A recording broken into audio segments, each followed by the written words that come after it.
Bonjour à tous et bienvenue dans cette nouvelle vidéo. Aujourd'hui, le thème de la vidéo, vous l'attendiez depuis un petit moment, on va parler du solaire, de l'installation solaire du camion. Et oui, on a reçu beaucoup de messages et c'est une chose qu'on vous avait pas encore montré. Vous nous aviez dit, Kevin, ce serait quand même pas mal que tu nous montres un petit peu ton installation solaire. Et c'est vrai que jusque là, je n'avais pas pris le temps de faire une vidéo vraiment spécifique pour ça. Donc dans cette vidéo, on parle de l'installation solaire de notre camion Bifree. J'ai la chance d'avoir une maison avec un toit plat, donc c'est super cool parce que vous avez vu la hauteur du camion arrive pile poil au niveau du toit. Donc ça me permet de prendre un petit peu de recul et de pouvoir vous montrer. Vous pouvez voir, hop, sur l'écran, du coup vous avez sur le toit 3 panneaux solaires. Chaque panneau solaire fait 300 watts, donc en tout et pour tout, j'ai 900 watts de panneaux solaires sur le camion. Alors là, en effet, je vais profiter d'être sur le toit pour passer un bon coup de propre dessus. Ça fait vraiment que je ne l'ai pas fait. Là, il y a l'eau qui stagne dessus parce que il vient de pleuvoir. Mais ouais, il faut que j'en profite pour passer un bon coup de propre sur le toit, quitte à être en hauteur. Ce que je vous propose maintenant, c'est de descendre dans la partie habitable. Parce que finalement, c'est vraiment dans la partie habitable où tout se joue. Allez, nous voilà dans le camion. Vous avez vu, j'ai retiré mon pull parce que dans le camion, c'est pas la même température, il fait beaucoup plus chaud. Alors, en partant des panneaux solaires, du coup, l'électricité arrive. Voilà, en partant du panneau solaire, mon électricité arrive là-dedans, dans le Smart Solar Charge Control. En gros, à quoi sert ce petit boîtier? En fait, c'est lui qui va réguler, entre guillemets, le courant qui va rentrer dans les batteries. On va dire que voilà, cet appareil-là va réguler la capacité entrante, enfin le courant, et l'idée c'est de prolonger en fait simplement la durée de vie des batteries, de ne pas mettre peut-être trop de puissance d'un coup dans les batteries, ou voilà, en gros c'est ce petit boîtier qui fait l'intermédiaire, qui régule vraiment le flux quoi. Une fois que le courant est passé par ce boîtier, il arrive dans les batteries. Avant d'aller voir un petit peu ce qui se passe au niveau des batteries, je voulais vous montrer l'application. En fait, avec ce MPPT Charge Control, on a une application qui nous permet de voir précisément en fait en direct le courant qui rentre. Alors là, évidemment, il fait pas très beau dehors, donc on a que 37 watts absorbés. C'est pas suffisant vraiment pour charger les batteries. Si je prends l'historique de les autres jours avant, on voit bien qu'il n'a pas fait super beau, qu'il n'a pas absorbé grand chose. Alors après, bien entendu, c'est l'intérêt de cet appareil là, il va pas absorber si la batterie en a pas besoin. Donc là il a pas fait spécialement mauvais, mais les batteries étaient pleines. Là je vois il y a 9 jours, on l'avait utilisé un petit peu, il a absorbé 610 watts. Voilà, on a un historique vraiment de tout ce qui se passe quoi.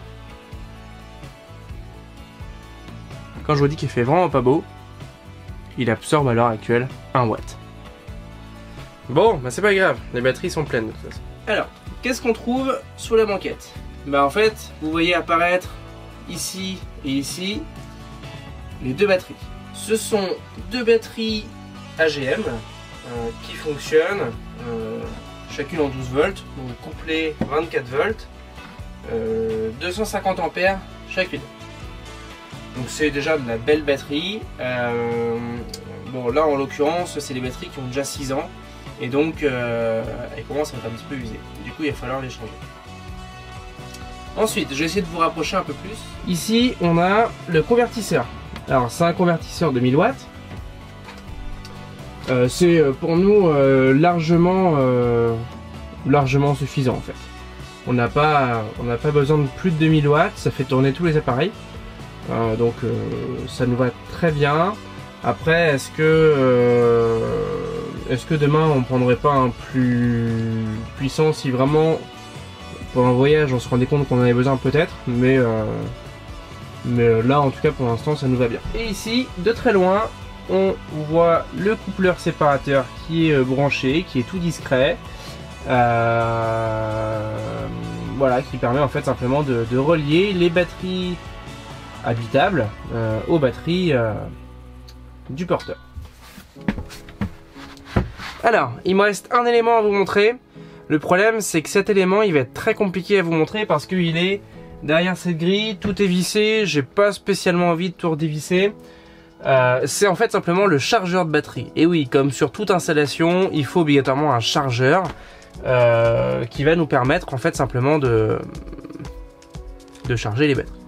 En fait, le camion il est équipé de deux types de charges. Vous avez une première charge possible qui est le solaire.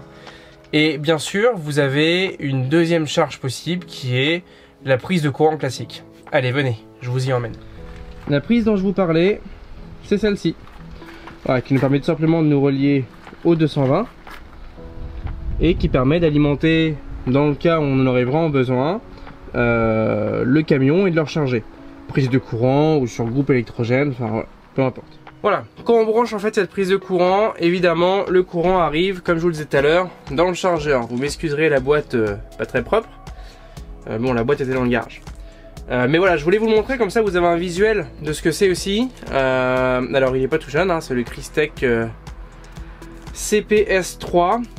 C'est pareil, hein, il a l'âge de l'installation, donc il est de 2011. Bon, c'est vachement pratique, hein, évidemment. Alors lui, vous voyez, pour les caractéristiques techniques, c'est un 24 volts, 30 ampères. Voilà.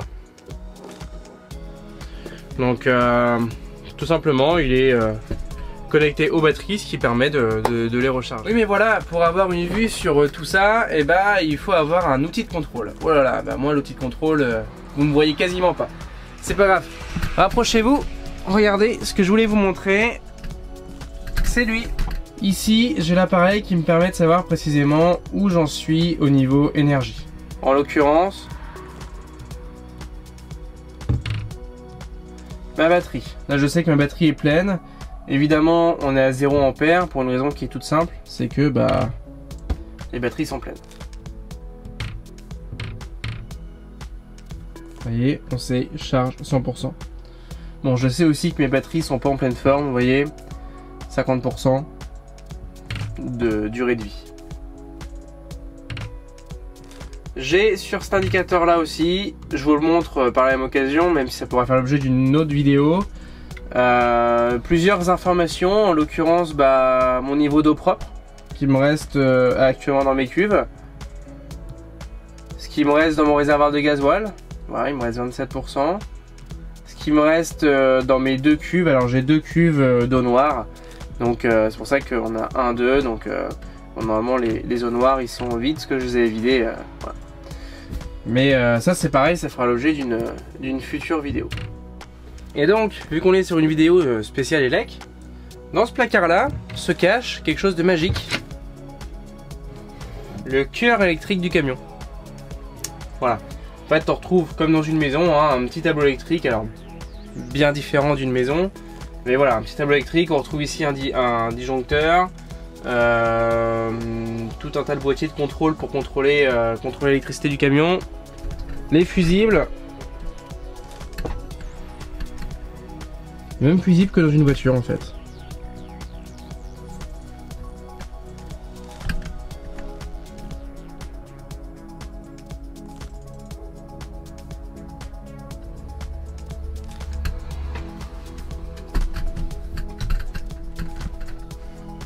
Voilà, tout simplement, avec un petit schéma